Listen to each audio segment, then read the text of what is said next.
Bismillahirrahmanirrahim. Assalamualaikum warahmatullahi ta'ala wabarakatuh. Alhamdulillahirrabbilalamin. Wabihi nasta'in wa ala umurid dunia waddin. Wassalatu wassalamu ala asrafil anbiya wal mursalin Sayyidina Muhammadin wa ala alihi wa sahbihi ajma'in, amma ba'du. Yang terhormat Bapak Gusnam Haris selaku dosen pengampu mata kuliah produk industri halal yang kami takwimi dan selalu kami hormati, dan terima pula teman-teman yang kami banggakan. Pertama-tama marilah kita panjat dan puji syukur kita kehadirat Ilahi Rabbi yang mana berkat cinta, taufik, dan hidayahnya lah kita dapat mengikuti kuliah pada kesempatan kali ini, kedua kalinya. Shalawat wa salam semoga tetap terlimpah curahkan kepada baginda Nabi kita Muhammad SAW, yang mana berkat tetesan keringat perjuangannya kita dapat terangkis menabur mati dan dapat menikmati manisnya ilmu seperti saat ini. Nama saya Iklima. Saya di sini ingin mempresentasikan makalah yang berjudul Standar Halal pada Produk dan Industri Keuangan Gadai. Selanjutnya, untuk mengefisiensi waktu, izinkan saya memulai presentasi kali ini dengan memaparkan latar belakang adanya penyusunan makalah ini.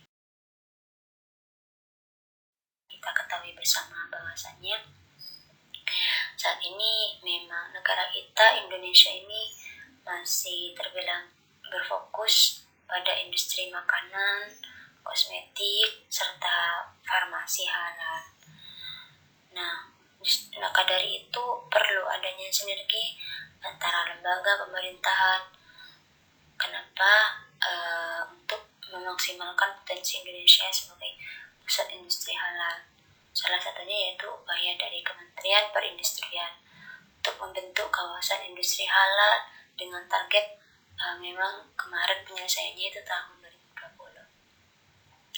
Hal tersebut merupakan bentuk nyata kebijakan pemerintah dalam mengembangkan potensi industri halal di Indonesia.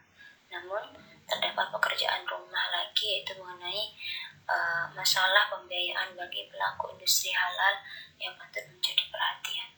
Dalam hal ini, mengenai peran lembaga keuangan syariah yang belum maksimal.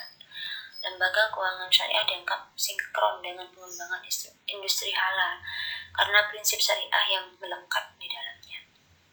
Namun, sebagaimana kita ketahui lagi, pangsa pasar bank syariah yang masih pada kisaran 5%. Hal ini tuh terlihat dari jenis lembaga keuangan syariah lainnya, misalnya asuransi syariah, pegadaian syariah, pasar modal syariah, serta BMT, di mana memang peran dari lembaga keuangan di sini sangat mendukung terhadap perkembangan produk industri halal itu sendiri. Oleh karena itu, momentum pengembangan industri halal di Indonesia itu sebaiknya dapat dimanfaatkan bagi pelaku industri halal serta lembaga keuangan syariah untuk bersinergi serta berkolaborasi. Kolaborasi dan sinergi antara pelaku usaha industri halal dan lembaga keuangan syariah merupakan bentuk win-win solution bagi keduanya terkait dengan masalah pembiayaan. Maka pelaku usaha akan memperoleh suntikan dana untuk mengembangkan usahanya melalui lembaga keuangan syariah, misalnya bank syariah, BMT atau BPNS maupun pegadaian syariah di sini. Di sisi lain, memang lembaga keuangan syariah dapat meningkatkan pangsa pasarnya di Indonesia, selain memang sebagai penyokong mobilitas produk industri halal itu sendiri. Kemudian pastinya melihat kondisi serta manfaat tersebut, maka kolaborasi dan sinergi antar keduanya merupakan satu urgensi yang harus segera dieksekusi pelaksanaannya. Ya, sebenarnya sebut saja pegadaian yang mana memang perkembangannya mengalami peningkatan. Berdasarkan literatur yang ada bahwa PT Pegadaian atau Persero di sini pemilik brand merek Pegadaian adalah perusahaan BUMN yang dibuka pertama kali di Sukabumi pada tanggal 1 April 1901 ya. Sampai dengan Agustus 2020, PT Pegadaian telah mempunyai outlet sebanyak 4.100 yang tersebar di seluruh Indonesia. Produk dan layanan Pegadaian juga dapat diakses di lebih 1.000 agen. Nah, Pegadaian yang juga mengembangkan layanan secara elektronik dengan aplikasi Pegadaian Digital yang dapat diunduh di Play Store atau aplikasi Store. Nah, di sini dalam mengelola bisnis juga Pegadaian selalu mengimplementasikan prinsip-prinsip tentang kelola perusahaan yang baik atau disingkat dengan GCG, Good Corporate Governance, yang menjunjung tinggi nilai-nilai transparansi, akuntabilitas, responsibility, independensi, dan keadilan atau fairness. Selain melalui produk dan layanan, Pegadaian juga aktif melaksanakan berbagai program kemitraan dan bina lingkungan program atau Corporate Social Responsibility atau CSR. Pegadaian bertema Pegadaian Bersih-Bersih yang meliputi program bersih hati, bersih lingkungan, dan bersih administrasi. Salah satu program yang populer adalah program memilah sampah menambah emas bertajuk Decade Clean and Gold. Dengan program ini, masyarakat diajak untuk meningkatkan kebersihan lingkungan sekaligus menambah emas. Nah, alasan-alasan yang saya paparkan tadi menjadi alasan mengapa makalah ini dibuat. Selanjutnya yaitu terkait tujuan penulisan, yaitu pertama untuk menguraikan definisi gadai yaitu sebagai landasan dan landasan hukum, kemudian menguraikan sejarah pegadaian secara umum dan khusus atau syariah, kemudian menguraikan standar halal pada produk keuangan halal atau gadai, kemudian menguraikan rukun jasa dan produk pegadaian syariah, kemudian menguraikan Dewan Pengawas Syariah atau DPS di Pegadaian, dan menguraikan kendala dan strategi pengembangan pegadaian syariah. Ini masuk kepada definisi gadai dan landasan hukum, di mana menurut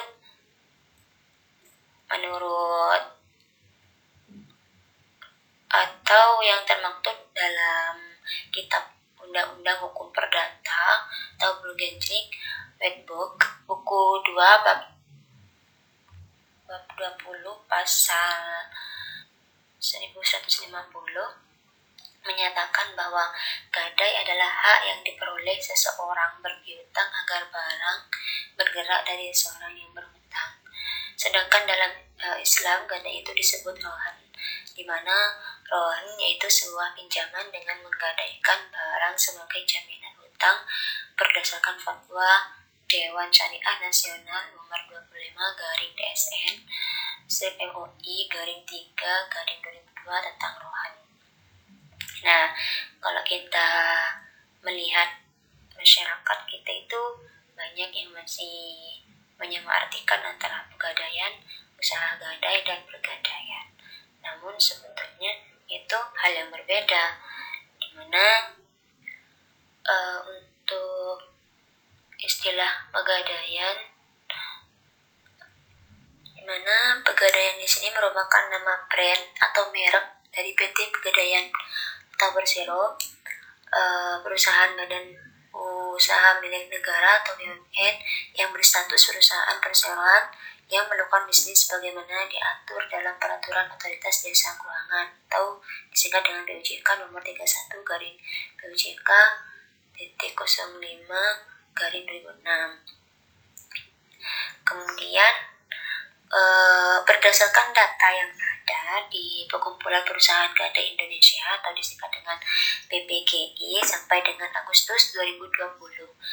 Terdapat 49 perusahaan gadai swasta yang telah mengantongi surat izin usaha gadai dari OJK selaku regulator. Nah, selebihnya sekitar 80 perusahaan sedang mengurus perizinan. Artinya dapat disimpulkan bahwa istilah pegadaian adalah nama dari sebuah industri atau usaha yang bergerak dalam bisnis gadai. Sedangkan Pegadaian adalah brand atau merek milik PT Pegadaian Persero, salah satu perusahaan BUMN yang melakukan usaha dalam bisnis yang sama. Nah, lanjut kita kepada landasannya, di mana di sini berdasarkan Al-Quran dan hadis. Untuk Al-Quran sendiri itu termaktub dalam surat Al-Baqarah ayat 283 yang bunyinya A'udzubillahi minasyaitonirrajim. Bismillahirrahmanirrahim. Wa in kuntum ala safarin wa lam tajidu katiban farihan maqbudah, yang artinya apabila kamu dalam perjalanan dan tidak ada orang yang menuliskan utang, maka hendaklah dengan rungguhan yang diterima ketika itu. Kemudian dari Al-Hadis, di sini hadis yang diriwayatkan oleh Ahmad Bukhari, oleh Ahmad Bukhari, Nasai dan Ibnu Majah dari Anas yang bunyinya Rahana Rasulullah sallallahu alaihi wasallam dir'an inda Yahudiyin bil Madinah wa akhadha minhu sya'iran li ahlihi, yang artinya Rasulullah merungguhkan baju besi kepada seorang Yahudi di Madinah ketika beliau mengutangkan gandum dari seorang Yahudi. Nah, dari hadis di atas dapat dipahami bahwa agama Islam itu tidak membeda-bedakan antara orang Muslim dan non-Muslim dalam bidang muamalah. Maka seorang Muslim tetap wajib membayar tangnya sekalipun kepada non-Muslim. Sebagaimana tadi baginda kita mengajarkan, itu beliau merungguhkan baju besinya ketika mengadakan pinjaman terhadap orang Yahudi. Seperti itu. Next, kita membahas umum dan khusus. Nah, yang pertama itu sejarah pegadaian secara umum. Untuk pada tahun 1746, di mana Gubernur Jenderal VOC itu pertama kali membangun atau mendirikan Bank Van Liening, di mana ini merupakan lembaga kredit dengan sistem gadai pertama kali yang hadir di bumi Nusantara. Kemudian tahun 1800 VOC bubar. Usaha pegadaian tersebut diambil alih oleh pemerintah Hindia Belanda. Tahun 1811 kekuasaan di Indonesia diambil alih oleh Inggris, yaitu Raffles selaku penguasa yang mengeluarkan peraturan bahwa setiap orang dapat mendirikan Bank Van Liening selama ia mendapat izin dari penguasa atau pemerintah setempat, yang disebut dengan Lisensiatuse. Sesudah Indonesia memproklamirkan kemerdekaannya pada tahun 1945, yaitu pada tanggal 1 Januari 1997, penguasaan terhadap pegadaian negara mengalami peralihan sehingga pegadaian negara dijadikan perusahaan negara atau PN dan berada dalam lingkup Departemen Keuangan Pemerintahan Republik Indonesia berdasarkan Peraturan Pemerintah Nomor 176 Tahun 1961. Kemudian beralih ke sejarah pegadaian secara khusus atau syariah di sini. Sebelum Perum Pegadaian membuka unit gadai syariah, pelayanan jasa serupa telah dimulai oleh Bank Syariah Mandiri atau disingkat dengan BSM dengan meluncurkan sebuah produk gadai syariah yang disebut Gadai Emas Bank Syariah Mandiri atau BSM pada tanggal 1 November 2001 atau bertepatan dengan ulang tahun kedua BSM. Nah, Gadai Emas Bank Syariah Mandiri ketika itu masih menerapkan fee terhadap jumlah pinjaman yang ditaksir atau berkisaran sebesar 4% yang dialokasikan sebagai pendapatan serta dibagikan kepada para deposan dan biaya administrasi bank, yang di dalamnya juga termasuk asuransi. Adanya pelaksanaan transaksi tersebut memicu para Dewan Syariah Nasional dan mengutarakan hal tersebut tidak lebih dari praktik bisnis ribawi dan menyalahi prinsip serta nilai hukum Islam yang membungakan pinjaman. Oleh karena itu, mulailah bulan Juli tahun 2002, PSM tidak lagi menerapkan praktek gadai konvensional dan menggantinya dengan skim pembebanan biaya pada penyimpanan barang gadai atau deposit box yang ditentukan oleh besar dan kecilnya terhadap risiko barang gadai atau markun, bukan pada besarnya pinjaman tadi. Dan ini relate atau sesuai dengan fatwa DSN nomor 26 garing DSN MUI garing 2002. Nah, kemudian berdasarkan perubahan status pegadaian, maka lembaga syariah mulai melihat pegadaian tadi kan. Bank Muamalah dalam salah satu langkah aliansinya telah menggandeng Perum Pegadaian. Kemudian bentuk kerjasama Bank Muamalah dengan Perum Pegadaian yaitu memberikan kontribusi dalam sistem gadainya, sedangkan Bank Muamalah memberi muatan sistem syariah. Lain halnya pihak Bank Syariah Mandiri yaitu mengembangkan sendiri sebagai salah satu produk yang cukup diandalkan. Nah, di sini yang perlu diperhatikan juga dalam hal perbankan syariah, kontrak rohan digunakan pada dua hal. Yang pertama itu sebagai produk pelengkap, yakni sebagai akad tambahan atau jaminan bagi produk lain, misalnya pembiayaan murabahah, kemudian sebagai produk tersendiri. Bedanya dengan pegadaian biasa, pada rohan nasabah tidak dikenai bunga. Yang dipungut dari nasabah adalah biaya penaksiran atau valuation, penitipan, pemeliharaan, penjagaan, dan administrasi. Untuk mekanismenya juga terbilang biasa, artinya barang yang digadaikan ditaksir dulu. Ditaksir, tentu milik barang harus dapat membuktikan bahwa itu barang miliknya sendiri dan sah. Kemudian nasabah memperoleh pembiayaan dalam jumlah tertentu yang bisa di-cover oleh nilai barang yang digadaikan. Kemudian prosesnya cepat dan praktis.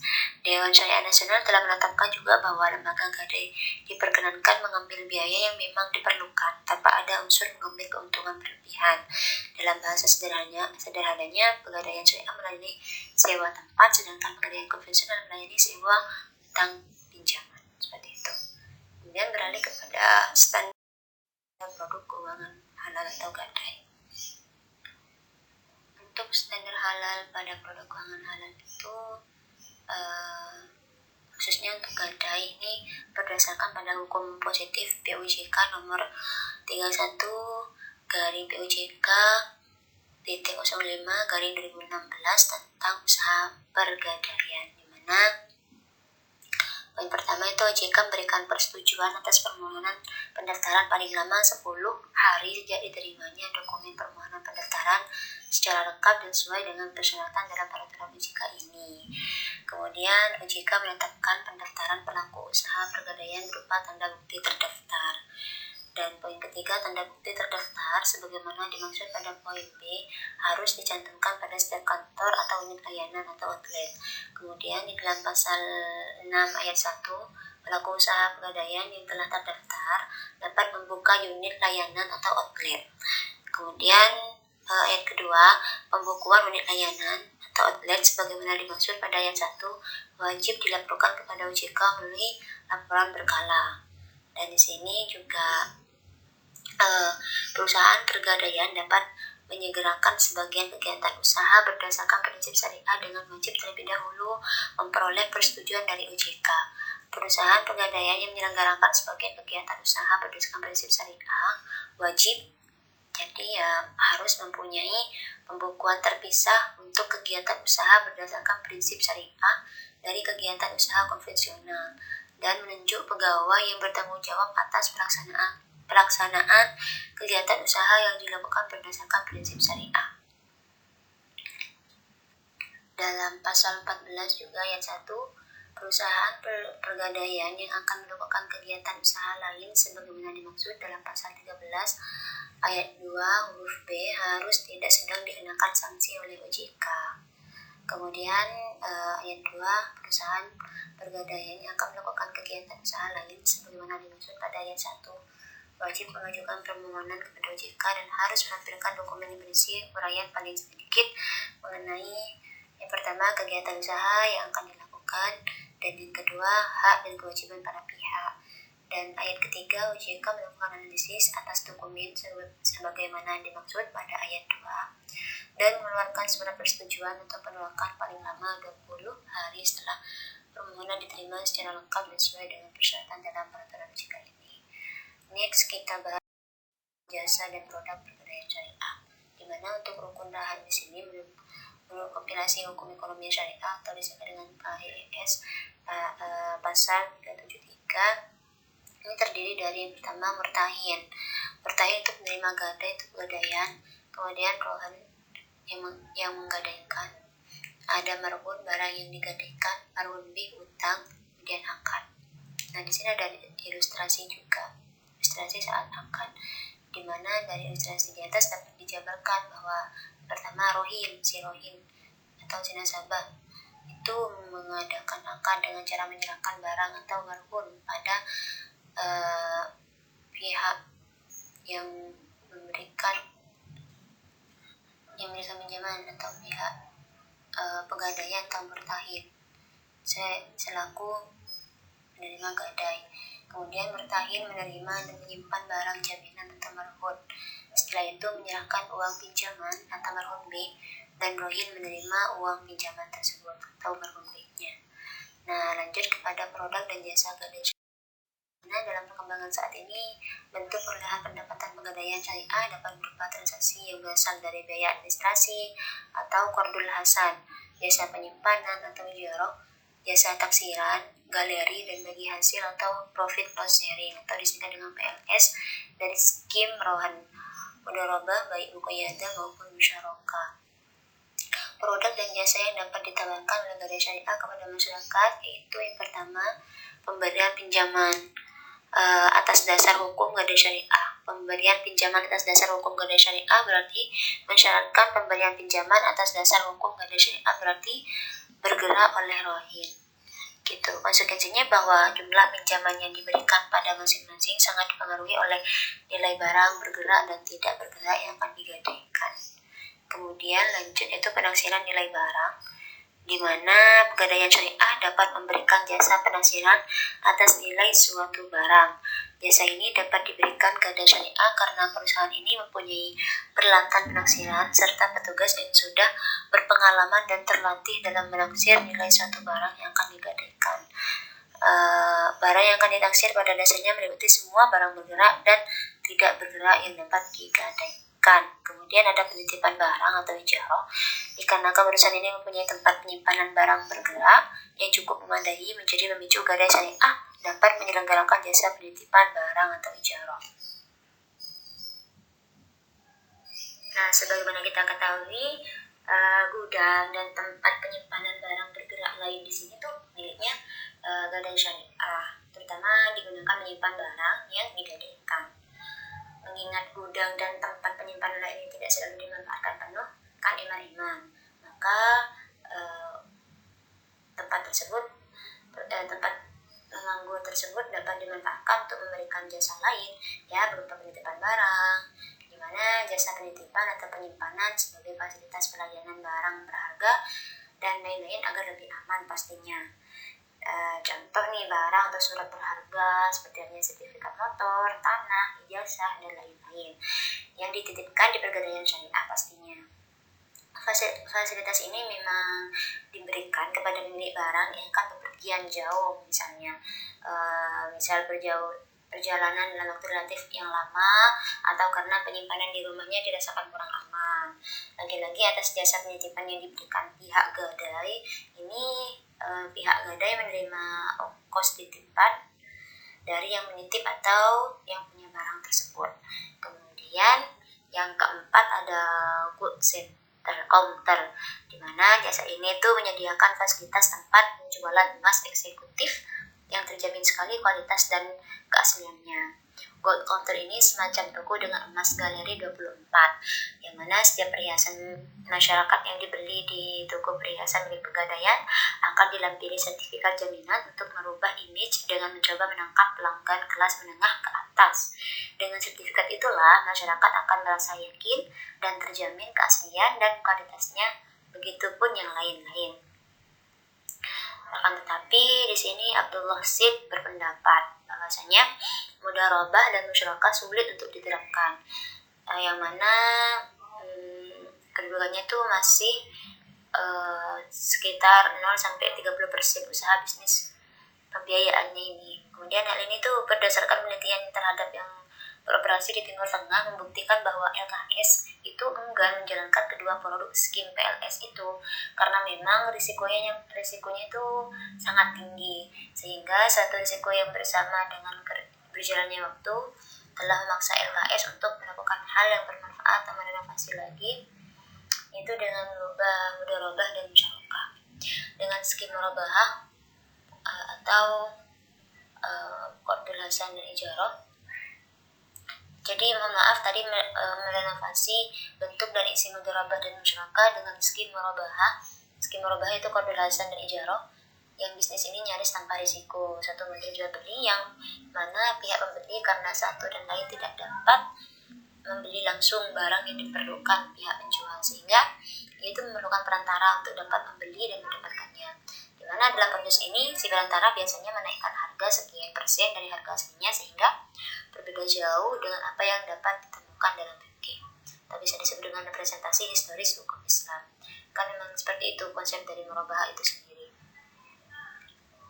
dimana berdasarkan tagline-nya Garahan atau yang berprinsip syariah. Di slide selanjutnya ini ada jasa gadai berprinsip syariah, ada barang jaminan diasuransikan, nasabah diasuransikan, proses mudah dan layanan profesional.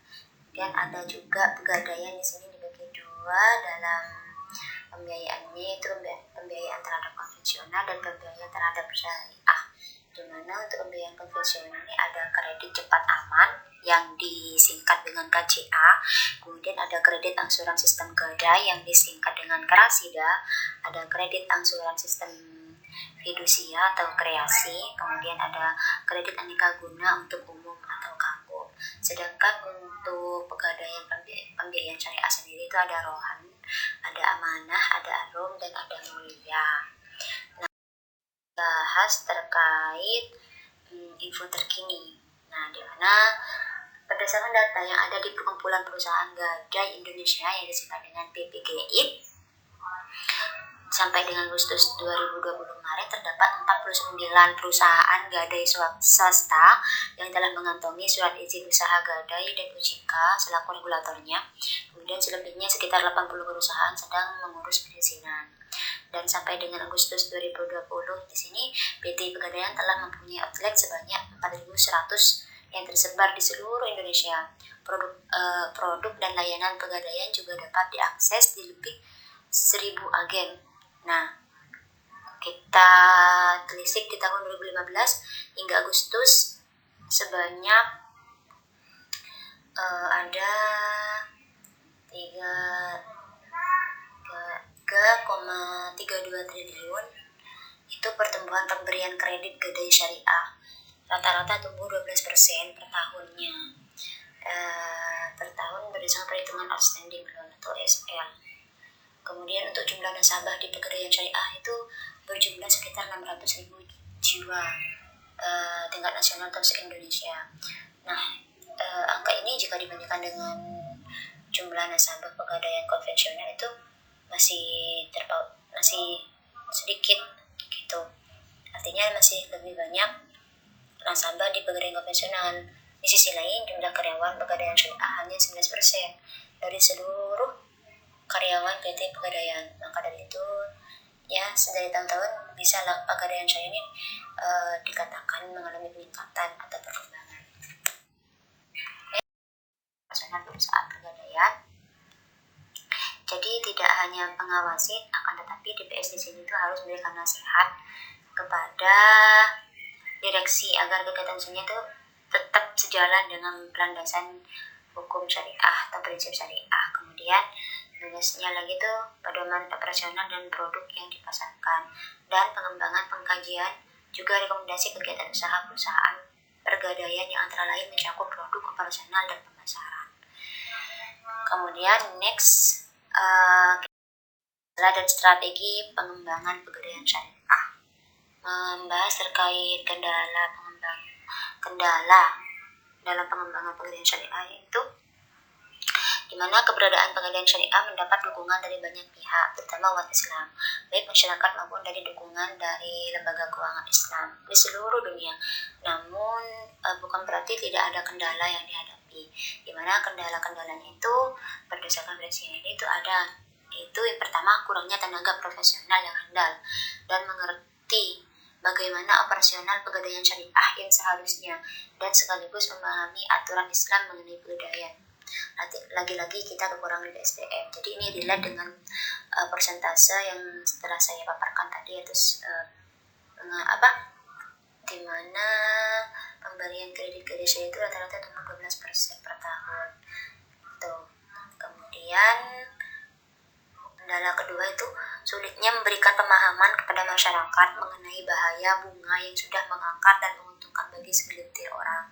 Hal ini PR terbesar bagi kita, terutama untuk selalu memahamkan diri sebelumnya, meyakinkan diri bahwasanya memang bunga itu tidak sesuai dengan ajaran Islam. Karena itu harus sering-sering memproklamirkan bunga no riba, seperti itu. Kemudian kendala yang ketiga itu kurangnya seperangkat aturan yang mengatur pelaksanaan dan pembinaan pegadaian syariah. Poin keempat, sebagian masyarakat masih menganggap bahwa keberadaan pegadaian syariah hanya diperuntukkan bagi umat Islam saja, sehingga ada muncul gap di sini. Dan yang terakhir itu belum banyak masyarakat yang mengetahui keberadaan pegadaian syariah itu sendiri. Nah, di sini bisa dijadikan sebuah evaluasi, berarti sosialisasinya kurang, seperti itu. Setelah membahas strategi yang ada, sekarang ditutup oleh strategi, di mana strategi di sini untuk pengembangan pegadaian syariah ada 6 pokok di sini. Yang pertama itu mengoptimalkan produk yang sudah ada dengan lebih profesional. Jadi produk yang sudah ada ini selalu dikembangkan, diinovasikan, dan terus di manage dengan sebaik mungkin. Kemudian mempertahankan surplus pegadaian syariah dan terus berupaya meningkatkannya. Setelah itu memasarkan produk baru yang menguntungkan, terus meningkatkan modernisasi dan penanganan sarana dan prasarana, kemudian membuat posisi keuangan yang liquid dan solvable, kemudian meningkatkan komposisi barang gadai atau bangun, kemudian eksistensi transaksi yang digunakan harus disesuaikan dengan penggunaan dana dan lain-lain. Saya kira cukup. Semoga pemaparan materi pada menjelang siang hari ini tuh membawa banyak manfaat. Kurang lebihnya mohon maaf. Ihdinas siratal mustaqim. Wassalamualaikum warahmatullahi wabarakatuh. Assalamualaikum.